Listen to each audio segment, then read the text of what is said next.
momentum, I said F equals ma. We're all taught incorrectly that this F equals ma is Newton's second law of motion. No, it isn't. Newton did not write formulas. He made drawings. But, yes. The one who wrote formulas a couple of decades after Newton was Euler. And this thing is Euler's formula, except that he invented so much it doesn't get credit for this notation. Okay, so according to the thermodynamics treatment, the same box called control volume is subjected to momenta, movement, and forces. Here's one of many forces acting on the box. This is a vector, obviously. There is mass flow rate coming in with a inflowing velocity v in. There's another, just to show one of them, m dot out, and then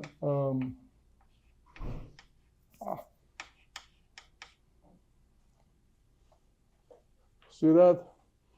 The box itself as a center of mass is represented by a center of mass that travels in space. You can think of this as ballistic, say a bullet or a projectile. And, okay, why not? This is the mass of the control volume and then the speed of the control volume. Let me see if I forgot anything. And again, the simplest treatment is thermodynamics. That comes with, for that, with as many equations on which these vectors are projected. So, it comes up with as many equations as there are directions on which to project all these vectors. If the direction is called n, then the projection of everything that I sketched is written as, again, according to F equals ma, that the acceleration of the body is its mass times its speed, v projected on n. That's for the control volume. So that's the ma over here. And then on the right-hand side are all the forces that the box experiences. They begin with projecting these applied forces on the n direction. What do? You take the vector and you find, if this is f, then this is f sub n. You do that to every thing that is indicated by an arrow here. And then two more things. The sum of m dot vn, that is this m dot projected on direction n, having to do with inlet. This kind of force is called impulse. Impulse. You played with the hose, you point at your hat, and the hat is hovering above you because the water jet exerts an impulse on the control volume called hat. You never played that game? You never did? Here's another game. Let's say that, yeah.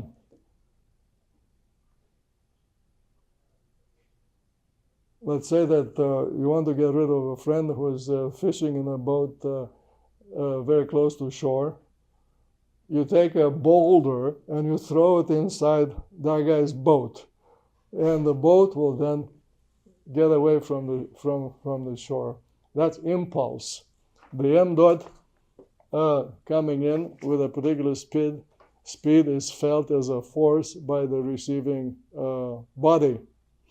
From the other direction,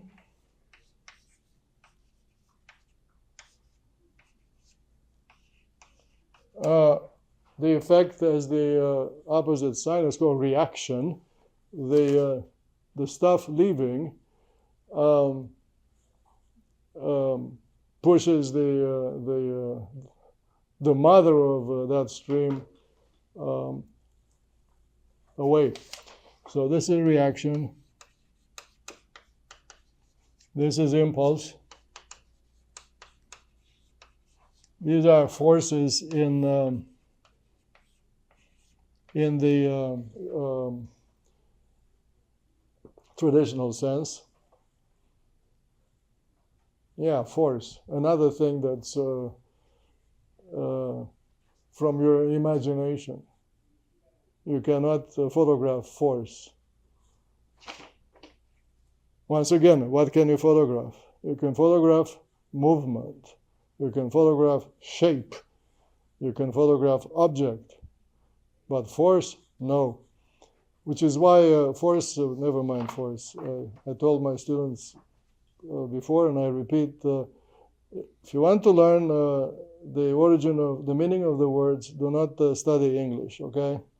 Dynamis is the Greek word.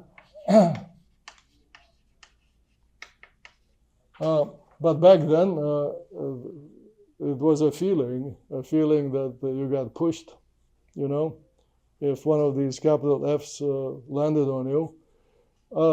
But it meant not only force, it meant power. The pusher had to be powerful in order to make you feel that you are pushed.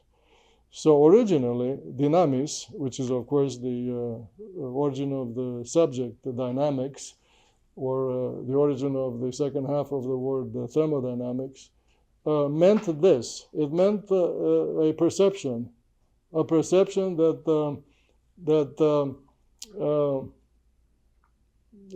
pushing is present. So dynamis became force and power from the subject of dynamics, which was born along with geometry in ancient Greece. Get it? So that's the origin. And you see all those things here. Of course, on the left-hand side, this term is called inertia.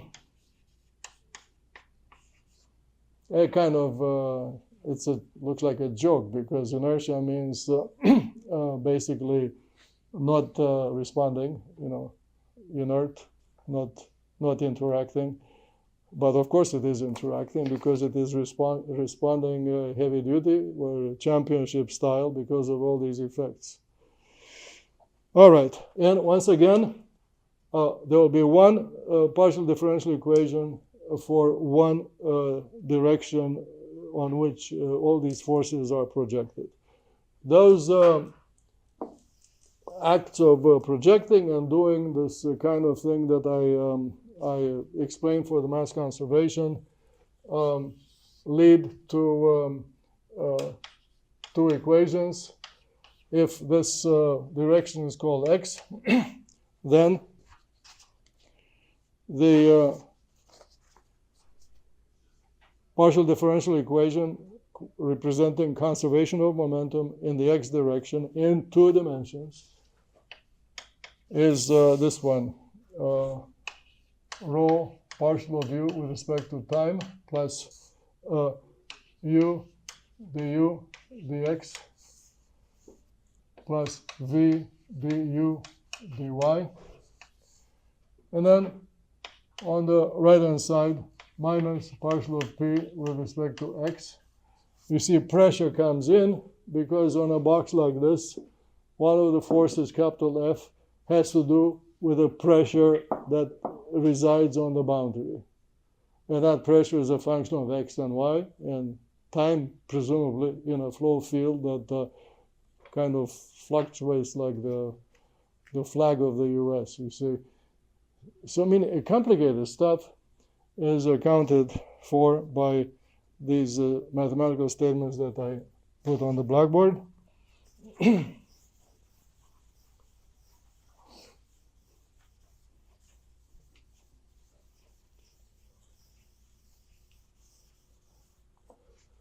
And then two more terms, mu, and then d2u dx2 plus d2u dy2, and then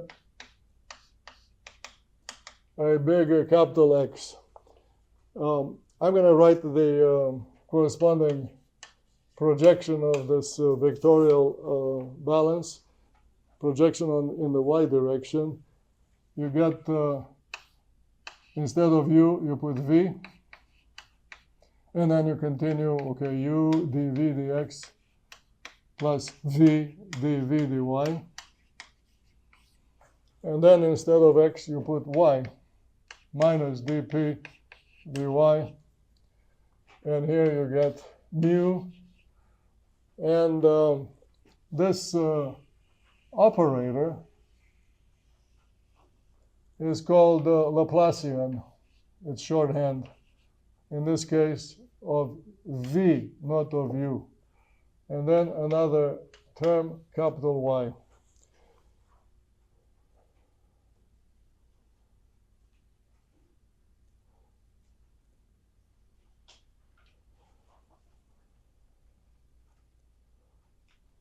Okay, they I have to explain the what? No, just take it easy, okay? You're the viewer. Forgive Hamad here. You need to go to the bathroom? Go and come back. Anyway, these terms and what follows will be called convection or convective. Or some people will say inertia. Obviously, these have to do with the pressure field. That means forces. And here, these are viscous forces. Mu is the viscosity. You learn about that from fluid mechanics. There's a definition in the textbook. And finally, these terms are called the body forces. The flow material could have buoyancy, meaning the density here is lower than over here. So that means in the presence of the gravitational field, there is a force that the so-called little blob, my small box, feels, and the packet of fluid becomes self-driven, you see.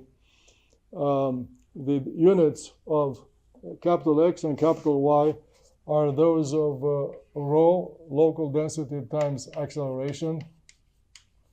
In other words, a term such as rho minus gravitational acceleration is an eligible example of capital Y, and that will be employed by us plenty in chapter 4, called natural convection. So at this stage, I covered everything except the energy equation. And with the energy equation, I'll begin my second lecture, which will be on Monday, the 28th of August.